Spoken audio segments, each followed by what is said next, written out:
What's up everyone, and thank you for stopping by the channel. Today's project is this Stihl trimmer, and the problem is it was picked up from a garage sale without any information. Let's take a good look at it, find out what's wrong with it, and hopefully we can fix it. Now in this video we try and repair this trimmer, however it may not be the exact repair that you need to make to yours. We'll explore other options later in the video. I'm not sure how you feel about Stihl equipment, but there are a lot of people who feel that they are some of the best on the market, whether for home or commercial use. Now this of course is not a commercial trimmer, but it's still a decent trimmer despite being made in a country on the opposite side of the world. Now this trimmer was for sale in a garage sale for cheap, and of course it was picked up without any history or information on it. Besides that, you shouldn't take what the seller says as being completely factual anyway.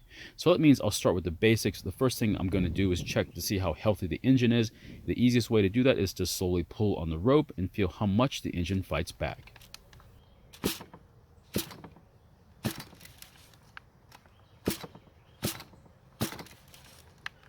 So the engine is fighting back pretty well, so now I'm curious to know how well. To do that, I'm going to use a compression tester. It threads in where the spark plug goes and gives us a reading from 0 to 150 psi and tells us how worn out the engine is. Now someone must have replaced the spark plug not that long ago because this thing is almost brand new. If you take a look at the porcelain part, it's still white, but what's more interesting is that the ground strap is kind of white too, which means that this engine was running lean on fuel. If we get it running, we'll need to definitely add some more fuel. I'm looking for a number over 50 psi, but I think my gauge is a bit off. It's fine for me since I'm just looking to see if the engine is damaged.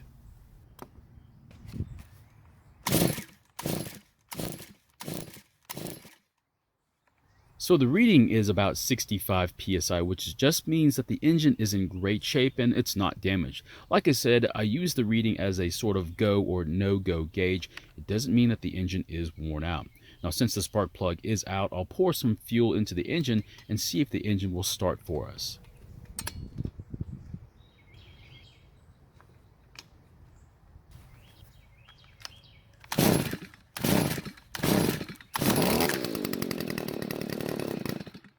So luckily it started and ran for just a few seconds, so now I'm beginning to think if I just put some fuel into the tank, I wonder if it'll start up and run for us. So if you press the primer bulb and it's not filling up with fuel, then there's no fuel in the carburetor and it's not going to start. If yours doesn't fill, I would definitely consider taking the carburetor apart and inspecting it and possibly even replacing it. And fortunately for me, after pressing it many times, it finally filled up with some fuel, so hopefully it starts.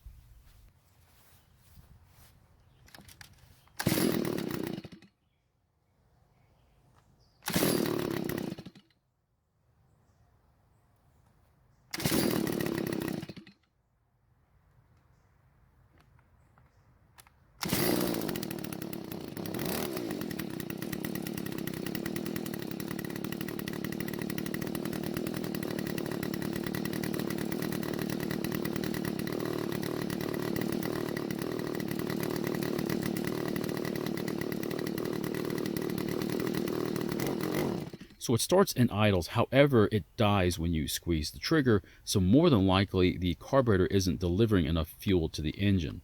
The other possibility is that the spark arrestor screen is clogged and it's not letting the engine breathe. However, if you take a closer look, it appears someone has already removed it, so that's not our problem. Now, to reduce the risk of a wildfire, I would definitely consider replacing the spark arrestor. Now, before I tear into the carb, I want to try adjusting it first. If I have to make huge adjustments though, the carburetor might have to be serviced. The fuel adjustment screws are on the back side of the carburetor next to the fuel cap. The screw closer to the air filter is the H screw and is used for full throttle adjustment, while the one closer to the engine is the L screw and is for when the engine is idling and revving the engine. Now since it won't rev up, I want to make adjustments on the L screw first, then if I have to, I'll make changes to the H screw. Now you don't have to, but it's suggested that you have the engine running when you tune the carburetor.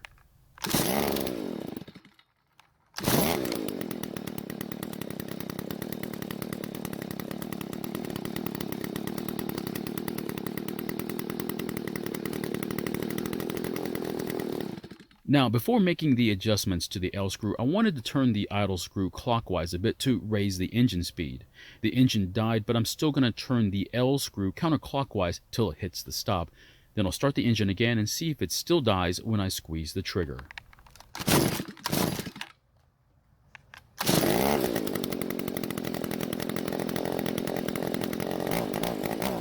So it still died, and that means I need to turn the L screw some more, but unfortunately, there's a stop keeping us from doing that. So I'm going to remove the stop so I can turn it just a little bit more. To do that, I'm just going to pry it off with a screwdriver.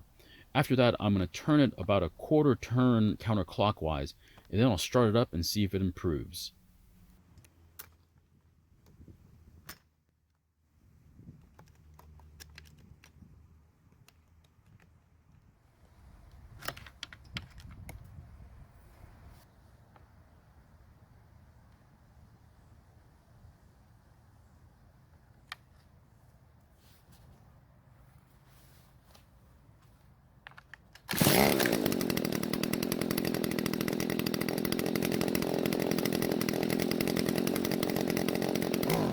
Unfortunately, it still died, so I'm going to turn the L screw another quarter turn.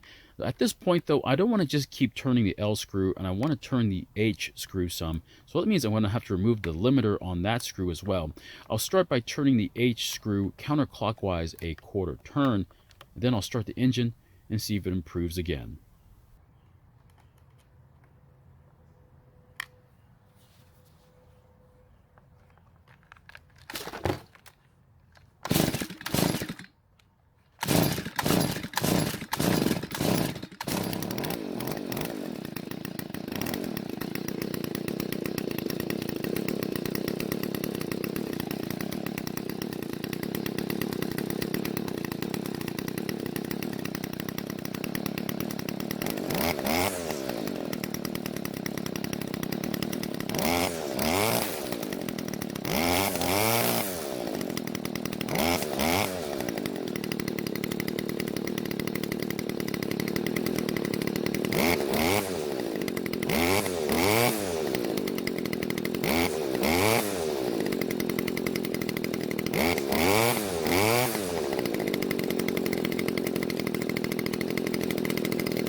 I know I turned both screws in and out quite a bit, so it was a bit confusing, but in the end, I turned the L screw about a half turn clockwise. That means I basically leaned it out just a little bit from when I started, and I ended up turning the H screw counterclockwise about a quarter turn, which basically means I'm running it just a little bit richer than when we started. Now you're not done tuning it just yet. You have to wait till it cools down, and then you'll have to do a cold start just to make sure that it does start up, and hopefully it runs the same way as you just tuned it. You still may end up making small minor adjustments, but at that point it shouldn't be as extensive as the first time.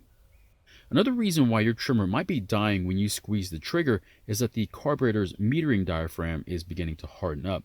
In that situation, I would suggest replacing the metering diaphragm, or just to make it simpler, replace the whole carburetor instead. So my question is, after adjusting the screws, would you still tear into the carburetor and inspect its condition, or is adjusting it to run better good enough for you?